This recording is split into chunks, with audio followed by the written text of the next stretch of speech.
जय श्री राम। वाल्मीकि रामायण चौथा सर्ग।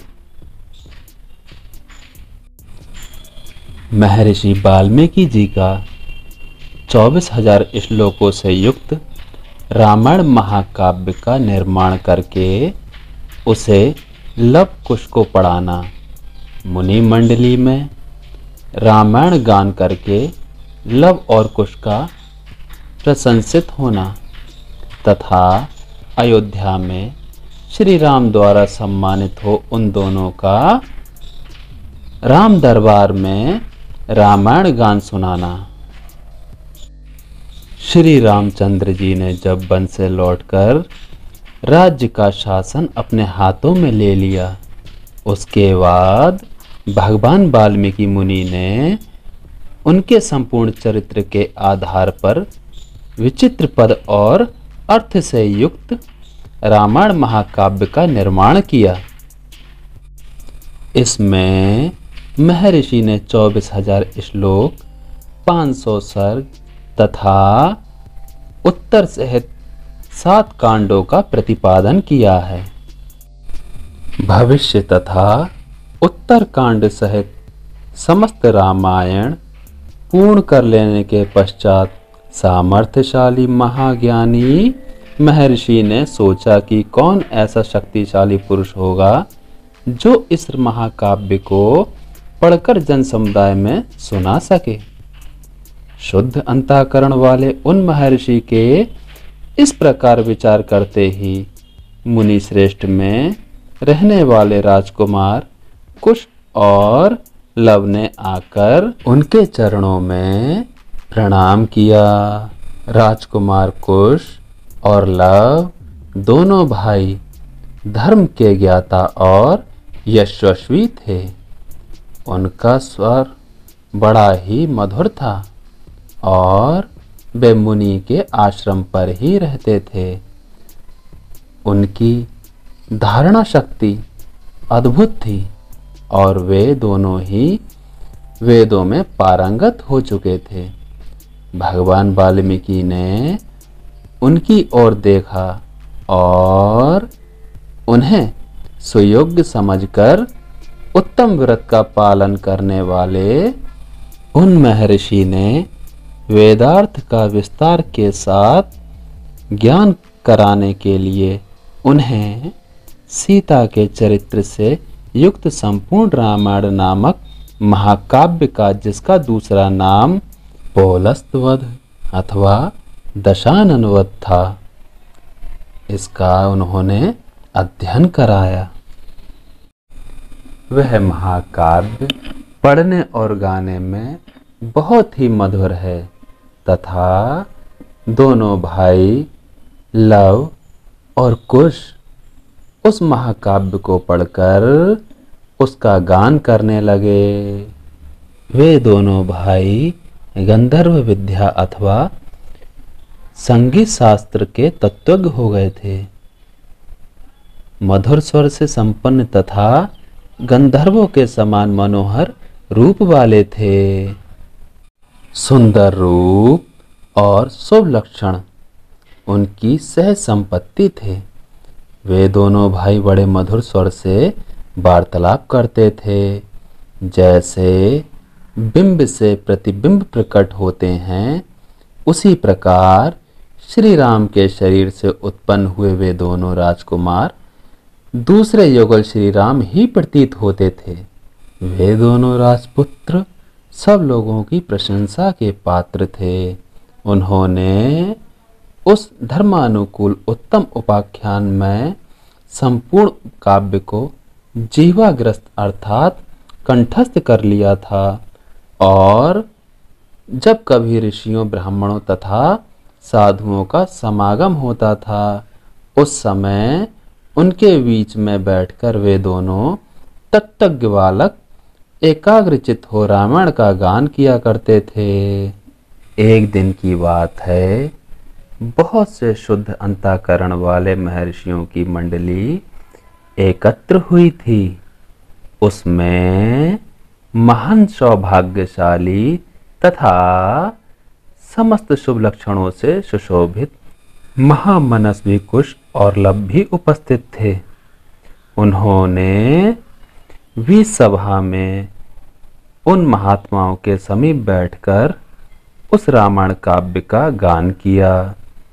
उसे सुनकर सभी मुनि के नेत्रों में आंसू भर आए और वे अत्यंत विस्मय विमुग्ध होकर उन्हें साधुवाद देने लगे।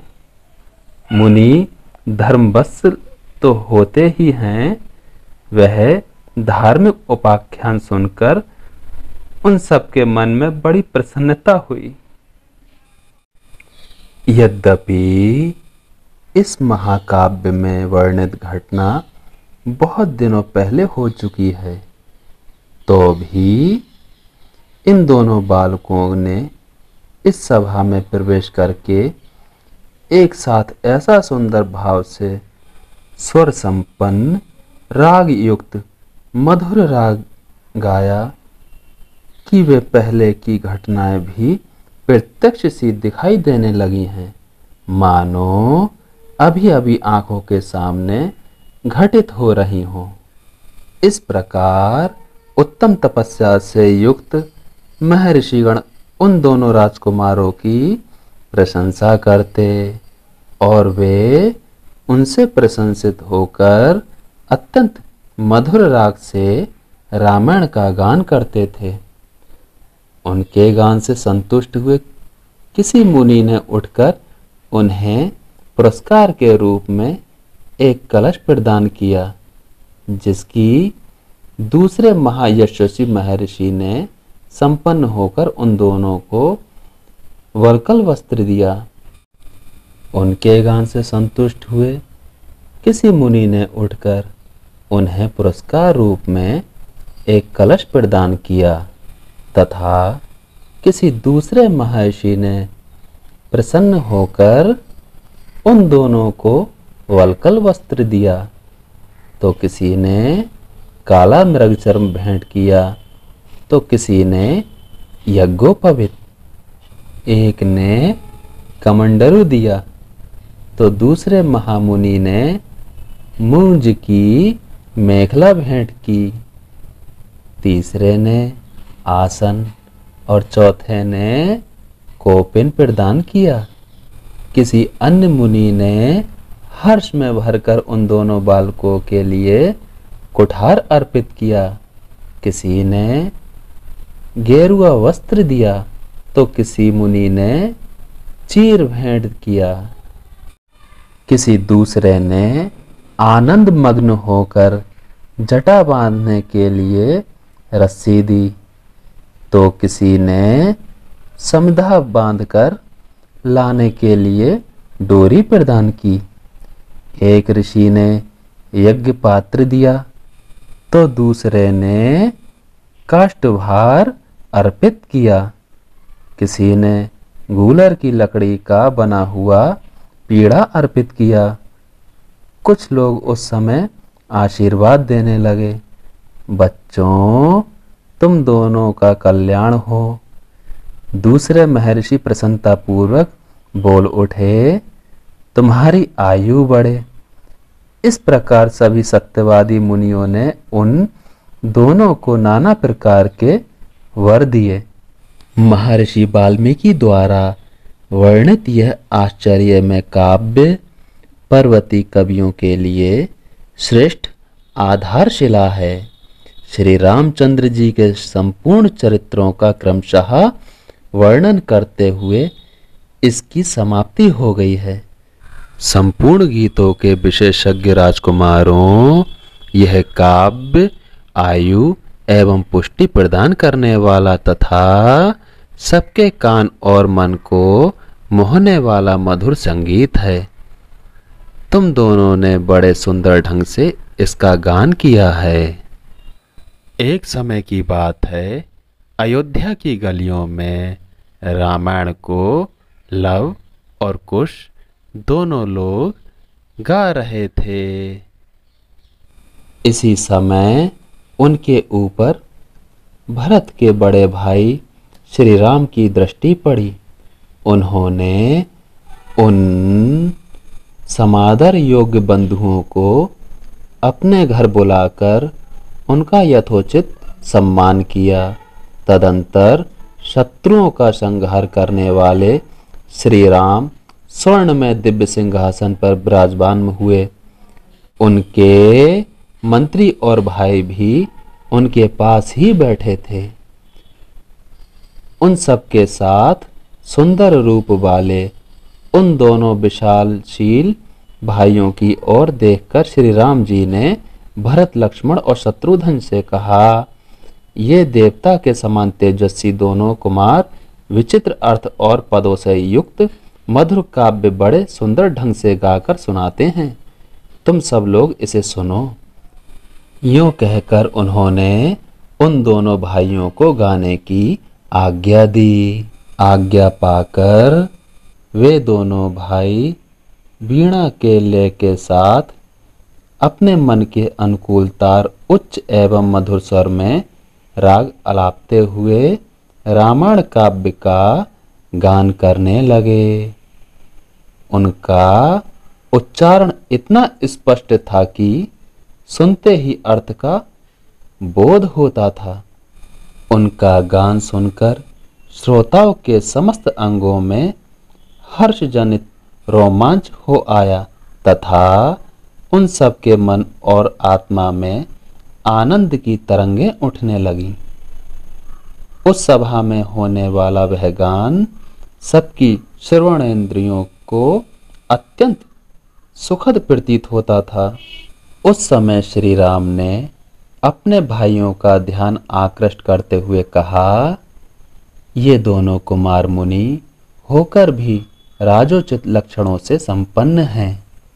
संगीत में कुशल होने के साथ ही महान तपस्वी हैं। यह जिस चरित्र का प्रबंध काव्य का गान करते हैं वह शब्द, अर्थ, अलंकार, उत्तम गुण एवं सुंदर रीति आदि से युक्त होने के कारण अत्यंत प्रभावशाली है। मेरे लिए भी अविद्य कारक है, ऐसा वृद्ध पुरुषों का कथन है। अतः तुम सब लोग ध्यान देकर इसे सुनो। तदंतर श्री राम की आज्ञा से प्रेरित हो वे दोनों भाई मार्ग विधान की रीति से रामायण का गान करने लगे। सभा में बैठे हुए भगवान श्री राम भी धीरे धीरे उनका गान सुनने में तन्मय हो गए। जय श्री राम।